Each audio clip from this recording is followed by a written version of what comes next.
Good morning dear students. हमारा जो paper कर रहे हैं कॉम्प्लेक्स एनालिसिस का, ठीक है, उसका हम आज स्टार्ट कर रहे हैं। मैं आपको स्टार्टिंग बता रही हूँ, इसकी इंट्रोडक्शन क्या होती है। सबसे पहले कॉम्प्लेक्स एनालिसिस में हमें ये पता होना चाहिए कि कॉम्प्लेक्स नंबर क्या होता है। यहाँ आपको कहता है कि a complex number Z is an ordered pair A B of the real number. अब आप कोई भी आपके पास रियल नंबर है उसको आप इस ब्रैकेट में लिखेंगे तो आप इसे क्या कहेंगे कि ये ऑर्डर्ड पेयर है, ठीक है। A complex number Z is an ordered pair AB of the real number A and B, where A and B are called the real and imaginary part. The complex number Z respectively.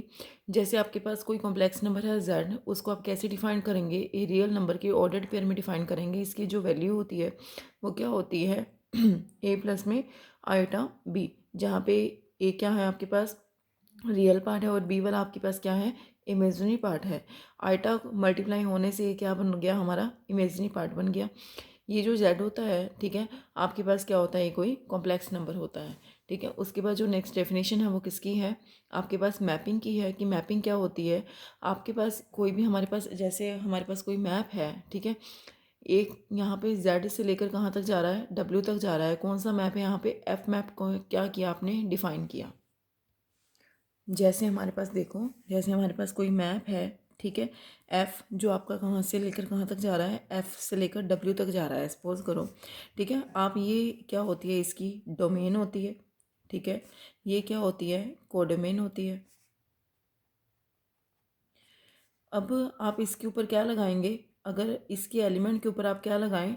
Map लगाएं। जैसे Z है, Z के ऊपर आपने क्या लगा दिया? Map लगा दिया। आपको वो क्या देगा? कोडमेन का एलिमेंट देता है, ठीक है।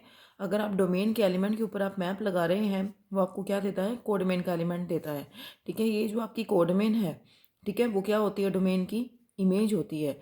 लेकिन जो डोमेन होती है वो कोडमेन की क्या होती है? प्री इमेज होती है। ये इसकी क्या है? इमेज है और ये इसकी क्या है? प्री इमेज है, ठीक है। जो अगर कोई डोमेन के एलिमेंट के ऊपर आपने मैप लगा दिया, ठीक है, वो क्या बन जाती है? रेंज बन जाती है। मतलब रेंज, इसको आप क्या कहेंगे कि इसकी ये किसकी वैल्यू आई है? रेंज। जो रेंज होती है हमेशा क्या होती है? सबसेट होती है किसका? कोडमेन का, ठीक है। ये आपको पता होना चाहिए ऑलवेज कि हम जो भी मैप डिफाइन करते हैं, मैप में हमारे पास ये कंडीशंस होती हैं कि हमारे पास कोई एफ मैप है जो जेड से लेकर कहाँ तक जा रहा है? डब्ल्यू तक जा रहा है। ये इसकी क्या है? डोमेन होती है, ये कोडोमेन होती है। इसके ऊपर आपने मैप लगाया, एफ ऑफ मैप लगाया जेड का, तो ये क्या बन जाती है? रेंज बन जाती है, जो किस में कंटेन करती है? ऑलवेज कोडमेन में कंटेन करती है। क्योंकि अगर आप इसके ऊपर मैप लगाएंगे आपको ऑलवेज क्या मिलेगा? कोडमेन का एलिमेंट ही मिलेगा। तब हम क्या कह सकते हैं कि range will be the subset of the कोडमेन। Clear यहाँ तक? अब हम अपने प्रेजेंट क्वेश्चन में आए। यहाँ पे आपके पास कोई सेट एस है और कोई सेट क्या है? हमारे पास टी है, ठीक है। तो यहाँ पे हमारे पास क्या है? ये क्या है? हमारे पास क्या है? इसको ये क्या ले रहा है? जेड ले रहा है। इसको ये क्या ले रहा है? रेंज। क्योंकि इसके ऊपर आप मैप लगाएंगे ना, इसके एलिमेंट के ऊपर, वो कहाँ जाएगा? इसकी कोडमेन में जाएगा। कोडमेन कौन सी है? ये टी सेट में है। तो ये क्या बन जाती है? रेंज की वैल्यू होती है वो, ठीक है। मतलब आपके पास कोई सेट एस है और कोई आपके पास क्या है? सेट टी है।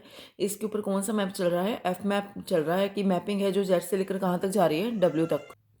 इसको वो आगे कंक्लूजन क्या निकाल रहा है? वो कहता है कि if two every point Z of the set S, ठीक है, आप कोई भी पॉइंट लेंगे यहाँ सेट एस से, किसका पॉइंट है? जेड का है, ठीक है। There can be assigned a unique point W of a set T by the means of the rule F. मतलब अगर आप कोई मैप लगाते हैं इसके कोई भी एलिमेंट के ऊपर, तो आपको क्या देता है वो? टी का, डब्ल्यू का, मतलब टी सेट का कोई यूनिक एलिमेंट देता है, ठीक है। मतलब जितने भी आप पॉइंट लेंगे एफ ऑफ जेड के ऊपर आप मैप लगाएंगे, ठीक है, वो आपको क्या देगा? यूनिक पॉइंट देगा। मतलब हमेशा क्या आता रहेगा? सेम ही पॉइंट आता रहेगा किसका? सेट टी का, ठीक है। जब आप क्या लगाते हैं? एफ मैप लगाते हैं, तभी हम क्या कह सकते हैं? F is a mapping from S to T. F क्या? हमारे पास कोई मैप है जो एस से लेकर टी तक जा रहा है। तो आप इसको कैसे डिफाइन करेंगे? एस से लेकर टी तक जा रहा है, जहाँ पे ये जो एस और टी हैं वो किसके सेट हैं? Set of the real numbers के हैं, ठीक है। एस और टी दोनों ही आपके पास जो सेट्स हैं वो किसके हैं? रियल नंबर्स के हैं। उसके बाद जो हमारा नेक्स्ट टॉपिक है वो क्या है? Function of the complex variable. अब आप ये देखो कि function of the complex variable क्या होता है। जैसे आपके पास क्या है? हमारे पास कोई कॉम्प्लेक्स वेरिएबल है, ठीक है। कॉम्प्लेक्स वेरिएबल एक तो आपके पास डब्ल्यू है, एक आपके पास क्या है? जेड है, ठीक है। अब आपके पास कोई भी, आपके पास वो कहता है कि कॉम्प्लेक्स वेरिएबल है डब्ल्यू, ठीक है। यहाँ पे भी आपको सेम चीज़ कह रहा है कि कॉम्प्लेक्स वेरिएबल है w, उसको आप function of the complex variable z कब कहेंगे, with the domain d and the range r, जहाँ पे d और r क्या है, सेट्स हैं किसके, कॉम्प्लेक्स नंबर के। क्लियर। मतलब आप दोनों में से कुछ भी चूज़ कर सकते हो कि आपके पास कॉम्प्लेक्स वेरिएबल है w, उसको आप function of the complex variable z कब कहेंगे। ठीक है, फंक्शन लेना है आपको किसी कॉम्प्लेक्स वेरिएबल का, जैसे आपके पास ये भी कॉम्प्लेक्स वेरिएबल है, ये भी आपके पास कोई कॉम्प्लेक्स वेरिएबल है, एफ ओ जेड ले लिया। ठीक है, जो भी इसकी वैल्यू आएगी, इसको आप क्या कहते हैं, फंक्शन है किसका, कॉम्प्लेक्स वेरिएबल का। आपको क्या मिलता है, कॉम्प्लेक्स वेरिएबल ही मिलता है। ठीक है, इसकी जो वैल्यू होगी ये कॉम्प्लेक्स टाइप से ही होगी, क्योंकि z और w यहाँ पे क्या है, कॉम्प्लेक्स नंबर हैं। ठीक है, ये कहता है कि एफ ऑफ जेड की वैल्यू क्या है, w है। इसका मतलब क्या है, आप क्या कर रहे हैं, किसी कॉम्प्लेक्स वेरिएबल का फंक्शन डिफाइन कर रहे हैं। ठीक है, तो यहाँ पे ये क्या कहना चाहते हैं कि कोई आपके पास कॉम्प्लेक्स वेरिएबल है w, उसको आप function of the complex variable z, जब डोमेन क्या एग्जिस्ट करती है, d, और रेंज क्या एग्जिस्ट करती है, r, जहाँ पे d और क्या है, सेट्स हैं किसके, कॉम्प्लेक्स नंबर के। तो ये क्या होगा, अगर आप क्या करते हैं तो कोई आपके पास क्या है, z का जो भी पॉइंट होगा किसमें, d डोमेन में, तो ये कहता है कि there correspondence at least one w in r। इसका क्या मतलब है कि आप जितने भी पॉइंट लेंगे जेड के डी डोमेन में, ठीक है, डी डोमेन में, तो क्या एग्जिस्ट करेगा कि कम से कम एक वैल्यू, ठीक है, रेंज में डब्ल्यू की क्या करती है, एग्जिस्ट करती ही है। ठीक है, जैसे हमने यहाँ पे कोई मैप डिफाइन किया था ना, जेड से लेकर जो जहाँ तक जा रहा है, डब्ल्यू तक जा रहा है, वो कहता है कि आपके पास क्या है, डोमेन डी है और रेंज क्या है, यहाँ पे आर है। इसको नाम दिया डी डोमेन का और रेंज आर का। और जहाँ पे डी और आर क्या है, आपके पास कॉम्प्लेक्स नंबर हैं दोनों। अगर आप क्या लेते हो, यहाँ पे मैप की तो बात ही नहीं हो रही है ना, मैप की बात हम आगे करेंगे इसके अकॉर्डिंगली। ये कहता है कि अगर आपके पास जितने भी जेड की वैल्यू होगी किसमें, डी डोमेन में, उसकी कोरेस्पोंडेंस कम से कम एक वैल्यू किसकी, रेंज की क्या करती है, एग्जिस्ट करती है। इसका उल्टा भी हो सकता है, इसको हम ये भी कह सकते हैं, for each W in R there is at least one Z of D to which W correspondence. ठीक है, इसका क्या मतलब है कि कोई भी आपके पास जितनी भी जेड की वैल्यू होंगी किसमें, डी डोमेन में, तो कम से कम एक डब्ल्यू तो एग्जिस्ट करेगा ही, रेंज में ज़्यादा भी तो एग्जिस्ट कर सकता है ना। अगर आपके पास ये कहता है कि for each W in R there is at least one Z of D, कम से कम डब्ल्यू के कॉरेस्पॉन्डेंस, रेंज के कॉरेस्पॉन्डेंस, क्योंकि डब्ल्यू किस में एग्जिस्ट करता है, रेंज आर में एग्जिस्ट कर रहा है, कि कम से कम एक जेड डी किसका, डी का एग्जिस्ट करेगा, जो किसके कॉरेस्पॉन्डेंस है, डब्ल्यू के कॉरेस्पॉन्डेंस है। यहाँ पे जेड और डब्ल्यू दोनों ही क्या है, कॉम्प्लेक्स नंबर है। तो एफ ऑफ जेड की वैल्यू क्या है, डब्ल्यू है। इसको आप कैसे डिफाइन कर रहे हैं कि that will be the complex variable, function है किसका, कॉम्प्लेक्स वेरिएबल का।